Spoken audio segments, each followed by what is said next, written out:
Hello my dear students, welcome again in my channel. Let's study with Madam Sir. Students, आज फिर हम लोग Bihar intermediate sent up examination 2022 का solution करने जा रहे हैं और आज का सब्जेक्ट है Hindi compulsory. Subject code student है यहाँ पर 306/331 और ऑब्जेक्टिव टाइप क्वेश्चन के सॉल्यूशन हम लोग करेंगे। स्टूडेंट आप देख सकते हैं यहाँ फ्रंट पेज दिया हुआ है पेपर का, इंटरमीडिएट सेंटअप एग्जामिनेशन 2022 और हिंदी कंपलसरी पेपर है, इंटरमीडिएट आर्ट्स का पेपर है ये। नाउ स्टूडेंट यहाँ पर कुछ इंस्ट्रक्शंस दिए गए हैं और हम लोग देखते हैं इंस्ट्रक्शंस को। यहाँ इंस्ट्रक्शन नंबर 6 देखिए, खंड अ में 100 प्रश्न वस्तुनिष्ठ हैं जिसमें से किन्हीं 50 प्रश्नों के उत्तर आपको देने हैं। तो यही क्वेश्चन हम लोग करेंगे। चलिए, तो खंड अ आ गया, वस्तुनिष्ठ प्रश्न 1 से 100 तक के प्रश्न हैं जिसमें 4 ऑप्शन दिए गए हैं, 4 विकल्प दिए गए हैं जिसमें से हम सभी प्रश्नों के उत्तर करेंगे यहाँ। तो क्वेश्चन नंबर 1 है स्टूडेंट, बालकृष्ण भट्ट ने कितने निबंध लिखे?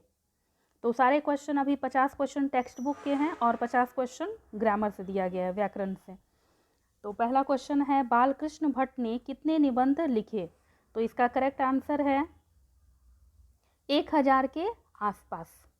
बालकृष्ण भट्ट ने 1000 के आसपास निबंध लिखे और जिसे जो है भट्ट निबंध नामा के नाम से जाना जाता है। क्वेश्चन नंबर 2 है स्टूडेंट, उसने कहा था शीर्षक कहानी में किसने अपना जर्सी उतार कर बोधा सिंह को पहना दिया? तो स्टूडेंट ये इसका सही आंसर है लहना सिंह। ऑप्शन नंबर सी जो है वो करेक्ट है। लहना सिंह ने अपना जर्सी उतारकर बोधा सिंह को पहना दिया था। क्वेश्चन नंबर 3 है, जयप्रकाश नारायण विनोबा भावे के सर्वोदय आंदोलन में कब जुड़े थे? तो स्टूडेंट इसका करेक्ट आंसर है आपका 1954। 1954 में जयप्रकाश नारायण विनोबा भावे के सर्वोदय आंदोलन से जुड़े थे। क्वेश्चन नंबर 4 है, हारे को हरिनाम शीर्षक काव्य कृति के रचयिता कौन है? तो इसके जो है ये काव्य कृति रामधारी सिंह दिनकर की है। क्वेश्चन नंबर 4 स्टूडेंट, अर्धनारीश्वर शीर्षक पाठ में राजा, काया और रानी किसके प्रतीक है? तो यहाँ पर ये छाया के प्रतीक है। ऑप्शन नंबर बी जो है करेक्ट आंसर है। नेक्स्ट क्वेश्चन है स्टूडेंट, बी ऑप्शन करेक्ट है। सचितानंद, हीरानंद, वात्सायन आज्ञे ने कितने वर्ष की अवस्था में कविता लिखना शुरू किया? तो 10 वर्ष की अवस्था में कविता लिखना शुरू किए थे। क्वेश्चन नंबर 7, रोज शीर्षक कहानी में मालती के पति कितने बजे डिस्पेंसरी जाते थे? तो प्रातःकाल 7 बजे डिस्पेंसरी जाते थे। क्वेश्चन नंबर 8 स्टूडेंट, लाहौर षड्यंत्र केस में भगत सिंह को फांसी कब दी गई? तो स्टूडेंट जो फांसी दी गई थी वो 2 लोगों के साथ दी गई थी, राजगुरु और सुखदेव के साथ। और डेट क्या था? तो डेट है आपका 23 मार्च 1931 ईस्वी को। Option number A correct answer है। ना क्वेश्चन नंबर 9, एक लेख और एक पत्र शीर्षक पाठ में भगत सिंह ने किसको पत्र लिखा? तो वो पत्र लिखा था सुखदेव को। क्वेश्चन नंबर 10, ओ मेरे सपने शीर्षक एकांकी के रचयिता कौन है? तो उसके रचयिता हैं जगदीश चंद्र माथुर। क्वेश्चन नंबर 11, निम्नलिखित में ज्ञानेंद्रपति की कविता कौन है? तो स्टूडेंट ज्ञानेंद्रपति की कविता है आपकी गांव का घर। Option number C. Question number 12, Surdas Hindi साहित्य के किस काल के कवि हैं? तो स्टूडेंट मध्यकाल के कवि थे और शगुन भक्ति धारा के कवि थे वो। तो इसमें जो है ये नहीं दिया गया है, काल पूछ रहा है तो मध्यकाल के थे और किस धारा के? तो शगुन भक्ति धारा के। ऑप्शन नंबर ए करेक्ट है। क्वेश्चन नंबर 13, कहरानामा किन की रचना है? तो कहरानामा रचना है आपका मलिक मोहम्मद जायसी की। क्वेश्चन नंबर 13, जौ सुमेरु त्रिशूल विनाशा, भा कंचन गिरी लाग आकाशा। यह पंक्ति किस शीर्षक कविता से ली गई है? तो यह जो पंक्ति है कड़बक से ली गई है, जो कि किसने लिखा है? मलिक मोहम्मद जायसी ने लिखा है। क्वेश्चन नंबर 15, तुलसीदास का मूल नाम क्या था? तो तुलसीदास का मूल नाम रामबूला था। क्वेश्चन नंबर 16, रामचरितमानस और विनय पत्रिका की रचना किसने की? तो इनकी रचना तुलसीदास ने की थी। क्वेश्चन नंबर 17, नाभादास द्वारा रचित कबीर और सूर पर लिखे गए छप्पे कहाँ से संकलित है? तो ये जो है स्टूडेंट छप्पे भक्तमाल से संकलित है। नाउ क्वेश्चन नंबर 18, कविवर भूषण का जन्म कब हुआ था? तो कविवर भूषण का जन्म जो है 1613 में हुआ था और उनकी मृत्यु जो है 1724 में हुई थी। और कविवर भूषण किस काल के कवि थे? तो रीति काल के कवि थे। नाउ शिवाजी के पुत्र का क्या नाम था? तो शिवाजी के पुत्र का नाम इसमें नहीं दिया गया है, यहाँ पर उनके पौत्र का नाम दिया गया है जो कि साहू जी है। इन चारों ऑप्शन में शिवाजी के पुत्र का नाम नहीं है, उनके पौत्र का नाम है जो कि क्या है? साहू जी। क्वेश्चन नंबर 20, राजश्री शीर्षक नाटक के रचयिता कौन है? तो राजश्री शीर्षक नाटक के रचयिता जयशंकर प्रसाद हैं और इसका प्रकाशन जो है 1915 ईस्वी में हुआ था। तो ऑप्शन नंबर बी जो है करेक्ट है, Jaishankar Prasad. Now question number 21, Saroj स्मृति शीर्षक कविता के रचयिता कौन है? तो सरोज स्मृति सूर्यकांत त्रिपाठी निराला का है और ये जो सरोज स्मृति है वो अपनी पुत्री सरोज के स्मरण में लिखा था, जिसकी मृत्यु 18 वर्ष की अवस्था में हुई थी। पुत्री का नाम सरोज था और उनकी मृत्यु 18 वर्ष की अवस्था में हुआ था, इसलिए सूर्यकांत त्रिपाठी निराला ने सरोज स्मृति की रचना की थी। नाउ क्वेश्चन नंबर 22, बिहार के उत्तर पश्चिम कोण में क्या है? तो बिहार के उत्तर पश्चिम कोण में चंपारण क्षेत्र की भूमि है। नाउ क्वेश्चन नंबर 23, विशाल और गहरे ताल को क्या कहते हैं? विशाल और गहरे ताल को समुद्र कहते हैं। मोहन राकेश की माताजी का क्या नाम था? मोहन राकेश की माताजी का नाम बच्चन कौर था। नाउ क्वेश्चन नंबर 25, सिपाही की माँ शीर्षक पाठ में विष्णु क्या ओढ़कर लेट जाती है? तो ये स्टूडेंट है ऑप्शन नंबर बी करेक्ट है, खेश ओढ़कर सो जाती है, लेट जाती है। Now question number 26, Namvar Singh ने स्वतंत्र लेखन कब शुरू किया? तो नामवर सिंह ने स्वतंत्र लेखन 1960 से 65 में शुरू किया था और कहाँ रहकर? तो बनारस में रहकर शुरू किया था। ठंडे स्वर की तासीर भी कभी कभी काफ़ी गर्म होती है। ये जो पंक्ति है ये किस शीर्षक पाठ की है? तो ये जो है ऑप्शन नंबर ए करेक्ट है, यहाँ पर प्रगीत और समाज इस शीर्षक इसी पाठ से लिया गया है ये पंक्ति। क्वेश्चन नंबर 28, घुसपैठिए शीर्षक कहानी संग्रह की रचयिता कौन है? तो घुसपैठिए शीर्षक कहानी संग्रह की रचयिता ओम प्रकाश वाल्मीकि हैं। जूठन शीर्षक पाठ में लेखक की मां मरे हुए जानवर का खाल उतारने के लिए किससे बात करती है? तो लेखक के चाचा से बात करती है। क्वेश्चन नंबर 30, हंसते हुए मेरा एक अकेलापन शीर्षक पाठ में नेगी परिवार के घर की बूढ़ी माँ कैसी महिला है?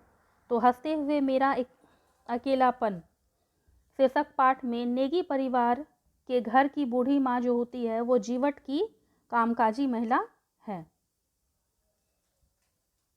क्वेश्चन नंबर 31, रौम्या रोला का भारत पुस्तक के अनुवादक कौन है? तो इसके अनुवादक जो है वो उदय प्रकाश हैं। नाउ क्वेश्चन नंबर 32, तिरछ शीर्षक पाठ में पिताजी को क्या काट लिया था? तो पिताजी को विषखापर ने काटा था और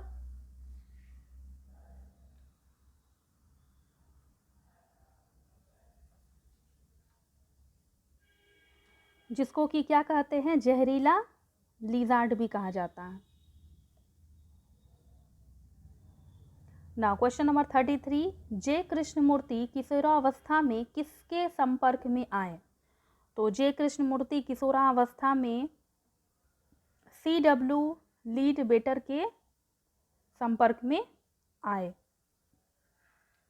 क्वेश्चन नंबर 34, शमशेर बहादुर सिंह के पिता का क्या नाम था? शमशेर बहादुर सिंह के पिता का नाम तारीफ सिंह था। भूरी भूरी खाक धूल शीर्षक कविता संग्रह किसके द्वारा लिखा गया है? तो ये गजानन माधव मुक्तिबोध के द्वारा लिखा गया है। क्वेश्चन नंबर 36, संग्राम का घोष एक, जीवन संतोष एक, यह पंक्ति किस शीर्षक कविता की है? तो यह जो पंक्ति है यह जन जन का चेहरा एक कविता है उसकी है, और इसके कवि कौन है? गजानन माधव मुक्तिबोध। क्वेश्चन नंबर 37, नौकर की कमीज शीर्षक उपन्यास का किसके द्वारा फिल्म का निर्माण किया गया है? तो ये जो फिल्म का निर्माण किया है मणिकौल के द्वारा किया गया है, और ये जो उपन्यास है ये विनोद कुमार शुक्ला के द्वारा रचित है। नाउ क्वेश्चन नंबर 38, कवि आलोचक के रूप में हिंदी साहित्य में अशोक वाजपेयी का उदय किस सदी में हुआ था? यहाँ सदी होगा, किस सदी में हुआ था? तो 12वीं सदी में हुआ था, और 20वीं सदी में हुआ था। ऑप्शन नंबर सी जो करेक्ट है, 20वीं सदी के 7वें और 8वें दशक में हुआ था। कवि और आलोचक के रूप में अशोक वाजपेयी का जो उदय है वो 20वीं सदी में 7वें और 8वें दशक में हुआ था। नाउ क्वेश्चन नंबर 39, हार जीत शीर्षक कविता में किसको नहीं पता कि कितने सैनिक गए थे और कितने विजयी वापस आ गए? तो यहाँ नागरिकों को नहीं पता था कि कितने सैनिक गए और कितने वापस आए। क्वेश्चन नंबर 40, गांव का घर शीर्षक कविता में सहजन के पेड़ से क्या छुड़ाई गई? तो गोंद छुड़ाई गई। ऑप्शन नंबर 1 करेक्ट है। ज्ञानेंद्र पति को किस रचना के लिए साहित्य अकादमी पुरस्कार प्राप्त हुआ? तो संशयात्मा के लिए हुआ था, और कब हुआ था? 2006 में हुआ था। नाउ 42, प्यारे नन्हे बेटे को शीर्षक कविता का नायक अपने नन्हे बेटे को कहाँ बैठाए हुए हैं? तो कंधे पर बैठाए हुए हैं। ऑप्शन नंबर सी करेक्ट है। अधिनायक शीर्षक कविता किस विधा में लिखी गई है? तो ये व्यंग में लिखी गई है। ऑप्शन नंबर डी जो है वो करेक्ट है। ऑप्शन नंबर डी करेक्ट है। और ये किस पर व्यंग है? तो आज़ादी के बाद के सत्ताधारी वर्ग के प्रति रोषपूर्ण कटाक्ष है, और ये एक उन्हीं पर एक व्यंग भी है। Now question number 44, Gajanan Madhav Muktibodh थे, क्या थे वे? मराठी, बिहारी, बंगाली, पंजाबी? तो वो एक मराठी थे, और उनका जन्म जो है मध्य प्रदेश में हुआ था, लेकिन वो मराठी थे। नाउ उषा शीर्षक कविता में वर्णित प्रातः काल का नभ कैसा है? तो प्रातः काल का नभ जो है बहुत ही नीला है, और ये कविता के कवि कौन है? Shamsher Bahadur Singh. Now question number 46, उदिता किसकी रचना है? तो उदिता जो है रचना है शमशेर बहादुर सिंह की, और ये कब लिखे थे वो? 1980 में। क्वेश्चन नंबर 47, मेरे भैया मेरे बेटे अब माँ को यूँ छोड़ न जाना, यह पंक्ति किस कविता की है? तो यह जो पंक्ति है पुत्र वियोग की है, जो कि सुभद्रा कुमारी चौहान ने लिखा है। 48, अपने लेखन में किसने बुजुर्गा समाज के चाल चरित्र को बेपर्द किया है? तो ये जो है आपका ऑप्शन नंबर ए करेक्ट है, Guy de Maupassant. Option number A जो है यहाँ पर करेक्ट आंसर है। ना क्वेश्चन नंबर 49, पेशगी शीर्षक पाठ में किटोंगा फ्लेवियन की एक बीवी कहाँ रहती थी? तो ये जो क्वेश्चन है क्वेश्चन नंबर 49, इसकी बीवी का क्या नाम था? Henry Lopez. और इस क्वेश्चन का जो आंसर है अभी नहीं मिल पाया है स्टूडेंट, इस क्वेश्चन का आंसर मैं कमेंट में डाल दूंगी। Now question number 50, Antov Chekhov क्या थे? तो एंटोव चेकोव जो है रूसी कथाकार और नाटककार थे और इनका जन्म 1860 में हुआ था और मृत्यु 1904 में हुई थी। नाउ क्वेश्चन नंबर 51, कामयानी शीर्षक महाकाव्य की रचना जयशंकर प्रसाद ने किस पृष्ठभूमि में की थी? तो ये इसका करेक्ट आंसर है स्टूडेंट, कश्मीरी शैव दर्शन की पृष्ठभूमि में की थी। कवि भूषण कहाँ के रहने वाले थे? क्वेश्चन नंबर 52, कवि भूषण कहाँ के रहने वाले थे? तो वो तिकवापुर, कानपुर, यूपी के रहने वाले थे। Option number A correct answer है।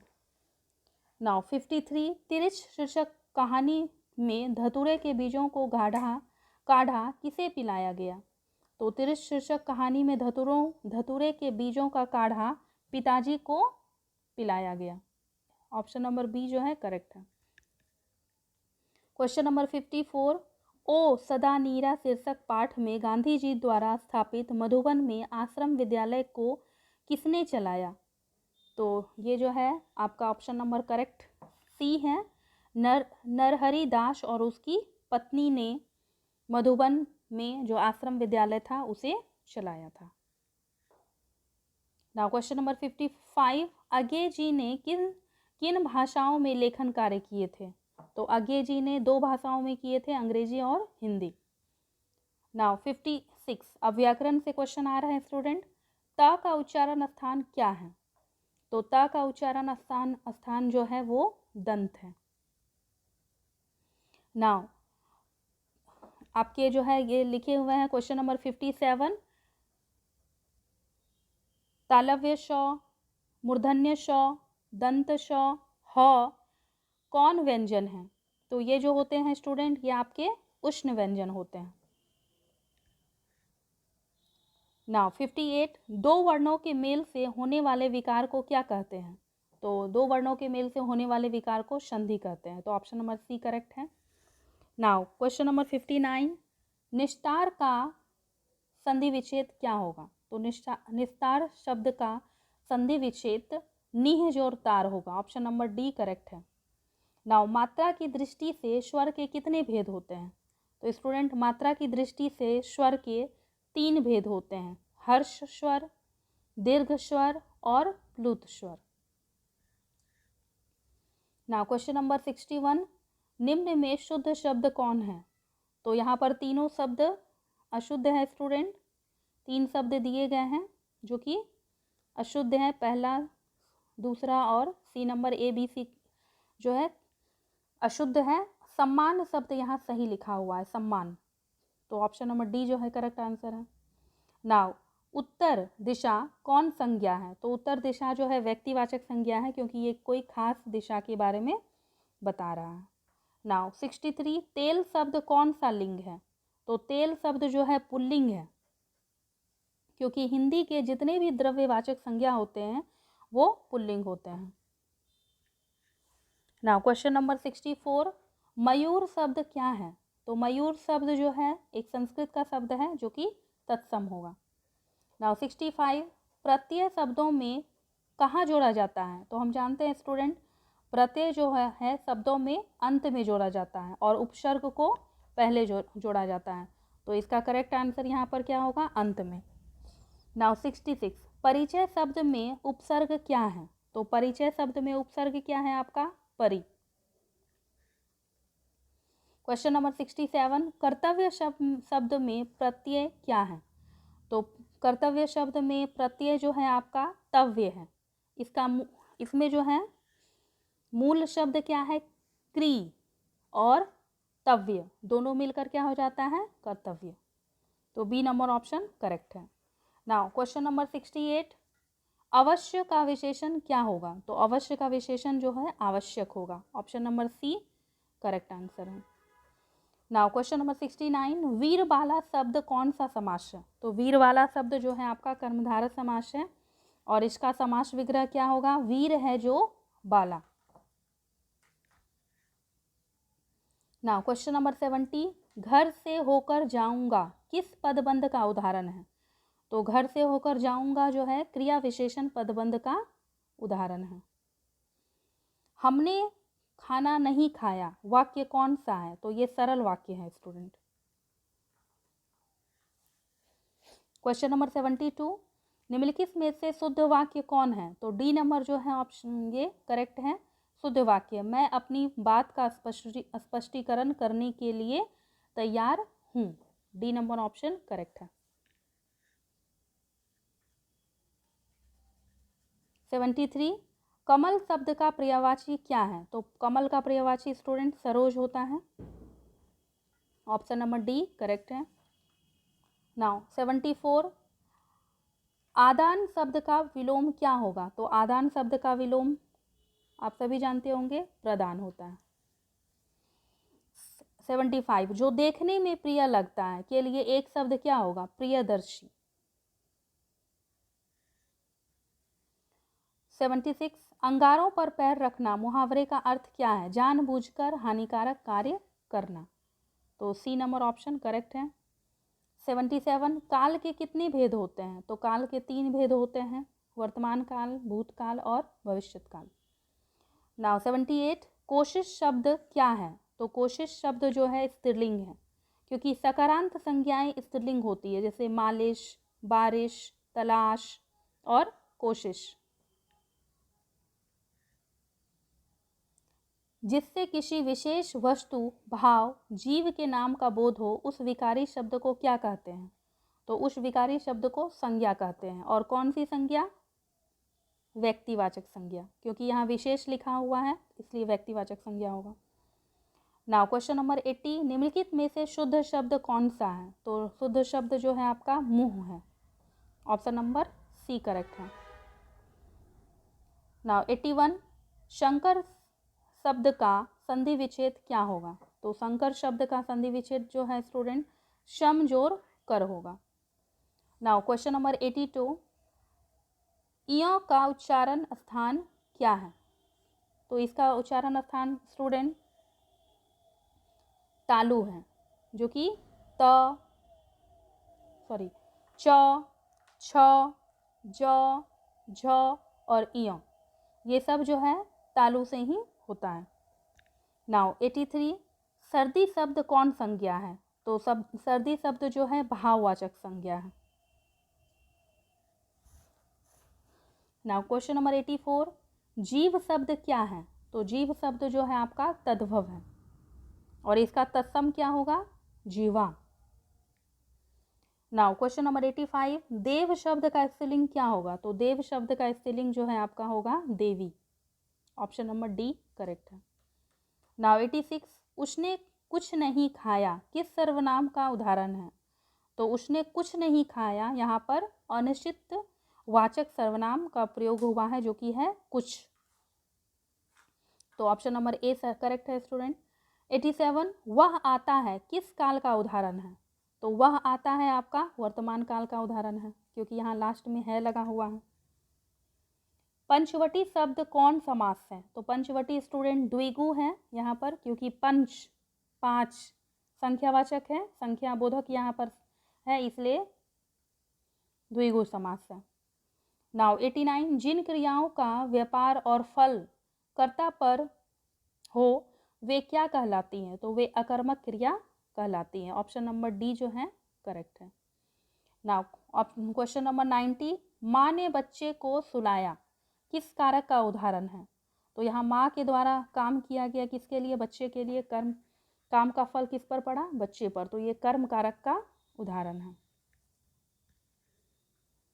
91, में पर किस कारक का विभक्ति है? तो ये जो है अधिकरण कारक का विभक्ति है। ऑप्शन नंबर बी करेक्ट है। प्रत्यंग शब्द कौन समास है? तो ये अवयवी भाव समास है और इसका विग्रह क्या होगा? प्रतिअंग। नाउ 93, ध्वनियों के मेल से बने सार्थक वर्ग समुदाय को क्या कहते हैं? तो ध्वनियों के मेल से सार्थक वर्ग वर्ण समुदाय को शब्द कहते हैं। क्वेश्चन नंबर 94, मिट्टी का तेल किस पदबंध का उदाहरण है? तो मिट्टी का तेल जो है संज्ञा पदबंध का उदाहरण है। ऑप्शन नंबर ए जो है करेक्ट है। नाउ क्वेश्चन नंबर 95, अस्वस्थ रहने के कारण वह परीक्षा में सफल न हो सका, किस वाक्य का उदाहरण है? ये जो ऑप्शन है स्टूडेंट, यहाँ पर इस क्वेश्चन का करेक्ट आंसर है सरल वाक्य है ये, क्योंकि यहाँ एक ही कर्ता है और एक ही विधेयक है, इसलिए ये सरल वाक्य है। क्वेश्चन नंबर 96, मुख शब्द का विशेषण क्या होगा? तो मुख शब्द का विशेषण जो होगा मौखिक। 97, विद्यमान शब्द में प्रत्यय क्या है? तो मान प्रत्यय है और इसका मूल शब्द क्या है? विद। क्वेश्चन नंबर 98, गाय शब्द कौन संज्ञा है? तो गाय जो है जातिवाचक संज्ञा है। नाउ क्वेश्चन नंबर 99, रामायण शब्द का संधि विच्छेद क्या होगा? तो रामायण शब्द का संधि विच्छेद जो है स्टूडेंट राम जोर अयन होगा। ऑप्शन नंबर बी जो है करेक्ट आंसर है। नाउ लास्ट क्वेश्चन है 100, शिला शब्द क्या है? तो शिला शब्द जो है तत्सम है, एक संस्कृत शब्द है ये, इसलिए ये क्या है? तत्सम है। सो स्टूडेंट, हमने हिंदी के 100 प्रश्नों के उत्तर हम लोगों ने देखे ऑब्जेक्टिव टाइप।